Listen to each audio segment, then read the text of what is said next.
story of Pesach Sheni. That the story is that there were people in the desert that were telling mess, they were impure, and they came to Moshe and said, "Lonely girl, why should we suffer? Why should we be able to bring the offering?"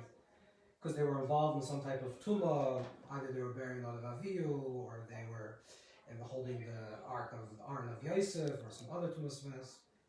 And Moshe Rabbeinu said that he's going to ask Hashem, and they're going to find out that they actually can bring a second carbon. They can bring an offering in the Pesach Sheni. So instead of, if they weren't able to bring, even if they were amazing, if they were intentionally did not bring an offering, if they were choika, or they were tamei, they were impure, or they were in a distance, and they chose to be in a distance, they chose not to get close to the Beis Hamikdash, Hashem says we're going to give these people another chance. So the question that we have to ask when we think about this idea of Nishtafah Kefar Fallen, that there's a second chance, everyone knows that famous teaching from the Rebbe Rayatz. The question is, why does it show up specifically with regards to Pesach? Why don't we say, for example, that if you forget to blow the shofar on Rosh Hashanah, so then you're in the middle of Hanukkah, you can blow the shofar to make it up. Or if you forget the Hanukkah candles, then you can in the middle of Purim or sometime. Why not? Why specifically do we say this about the Korban Pesach? About if you forget, or you can't, or you don't, even if you choose not to, bring the offering because you're there for a chayka, if you're a distant way, you're further away. Why specifically with the offering of Pesach? This is a question you have to ask.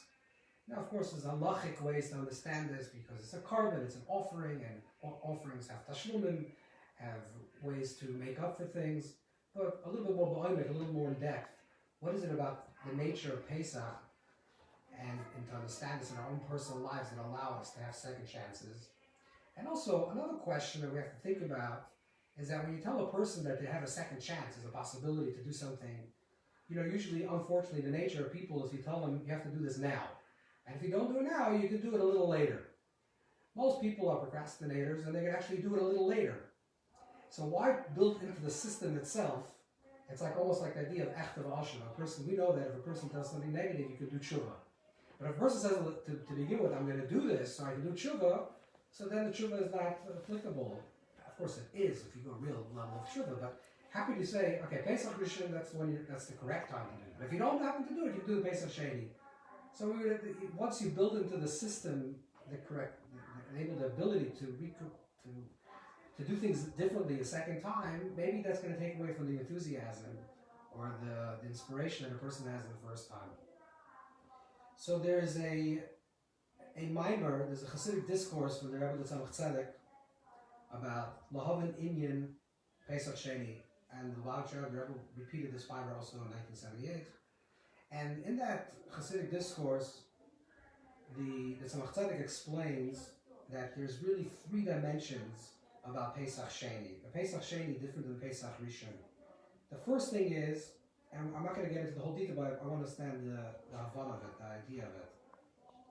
And one is that Pesach Rishon, the first thing is that you're running away from Chametz. Because you're running away from Chametz, and Chametz represents the inflation and the ego, the part of self that constantly inflates and exaggerates things, and therefore you do bedikas chametz, you puncture the chametz and you eat flat bread, which is matzah. So that is the avodah, the spiritual work of iskafia. Iskafia means that you're pushing things aside. We pushed aside Mitzrayim, the idea of exile, constrictions and limitations, and we say we're not going to deal with that. We're just going to be in a different state. We're not going to even eat or even have a tiny bit of chametz in our homes. But that the avodah, the spiritual work in IYYAR is more hisapcha, is more about transformation, where we actually chametz and matzah ima b'bayis, and we can actually eat chametz and matzah together. So there's a process of this transformation, and spheronically, Pesach represents the idea of Pesach. The first Pesach represents the sphere of Malchut, and the second Pesach, which is Pesach Sheni, now represents Yisod. The basic structural difference between Malchus and Yisod is the Malchut represents the vessel that's receiving, which is passive, and Yisod represents the active participant in this process. So it's masculine and feminine, but of course it's not male or female. There's different elements of the masculinity and femininity, whether a person's in the receptive state or they're in a state of active, proactive outward giving. So the understanding is, essentially, is that Pesach is a time when we were induced into a spiritual state that we weren't yet equipped to achieve. In the language of Chazal, the languages of our sages, it says Halal Avodah Zarah, Halal Avodah Zarah. They were idol worshippers and they were idol worshippers, which means during the state of Pesach, we were gifted freedom. We didn't deserve freedom. We were on the 49th level of impurity. We were stuck. We were in Metzar. We were in a state of constriction. We were with this perach. We were doing harsh labor. Our mouths, our expressions was rach, was weak. We were serving a perah. We were serving paroi, which means we were in a very traumatized and deep state of constriction and exile. And Hashem says, I'm going to give you a gift of freedom. Similar to almost like what we'll say with the spring, literally in the seasonal idea, which you're going through a harsh winter and you feel cold and all of a sudden the sun starts shining. It's not that you work for the sun to shine, all of a sudden you're gifted sunshine. And therefore in the beginning of the spring, which is Chodesh Aviv, we're gifted a renewal, we're gifted a state and a new ability to start again. But this is all immaturity. This is a state of immaturity because we're not yet developed. We haven't yet worked it out on our own that we deserve it, that we want it. And that the process of Sphira, the process of going through the Omer and counting each day of the Omer, is really a process of building up the kelim, the vessels of cheshek, of desire. Now we say that when we taste it on the Seder night, that we experience gadlus, greatness, what Dari calls gadlus Sheni, gadlus Rishon, which is like expansive mind, expansive consciousness, a state that we feel everything is clear in our life, things make sense, the whole world just exists in its perfect union. It doesn't answer the questions of the hardships of life and the sufferings of life, but somehow it makes sense on an intuitive level. And then we're thrust into that state. We're gifted that ability on Pesach. It's Pesach. It's like we jump over levels. We skip over levels and we reduce to that state. But then the level of the avodah, the process of IYYAR comes along, is that we're working on things. We're developing things. We're saying, okay, today I'm going to work on this sphere. Today I'm going to work on this emotion. Tomorrow I'm going to work on another emotion. I really want chaos. I really want freedom. I really want to be operating on a higher dimension.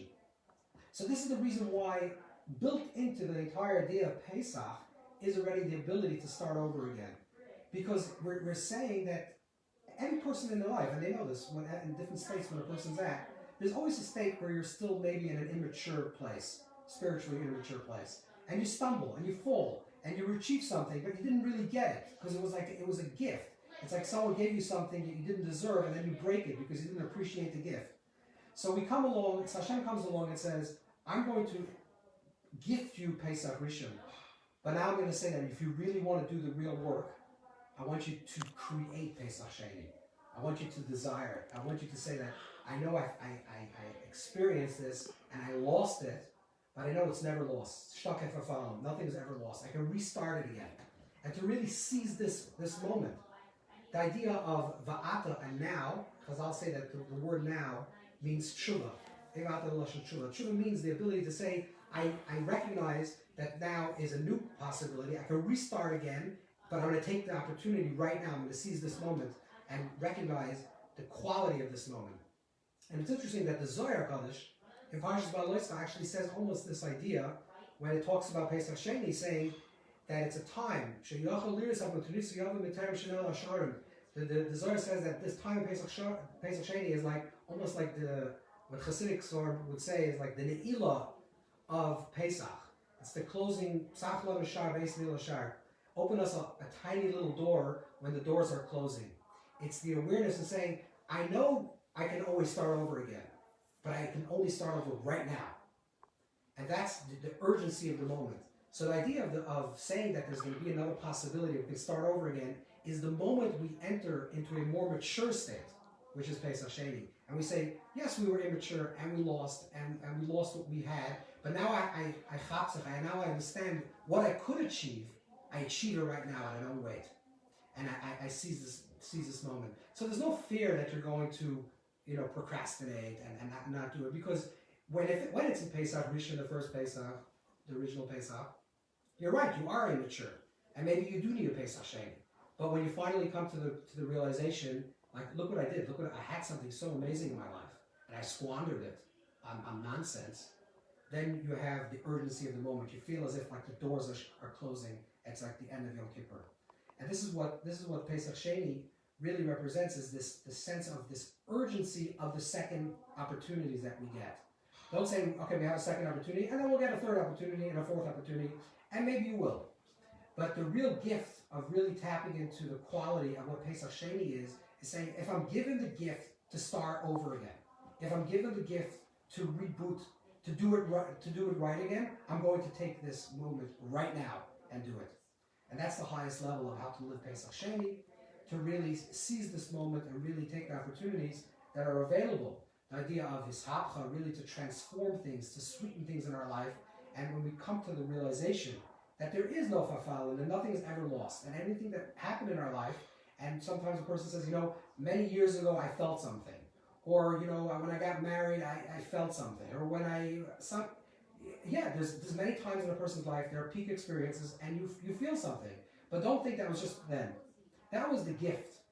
Now, if you truly desire and you truly have that cheshek and you truly have that desire, you will receive it from new. And that's why Pesach Sheni falls out in the same week in Hod, in the sphere of Hod, in the fifth sphere, which Kabbalah has to do with this idea of now we're finally with the gratitude and with the humility and the recognition and the humbleness of recognizing that we're given the gift of this new opportunity. God willing, we go from Pesach Sheni, we go to the great celebration of IYYAR, and God willing, to the great celebration of the coming and revealing of Mashiach and Meher Yahweh.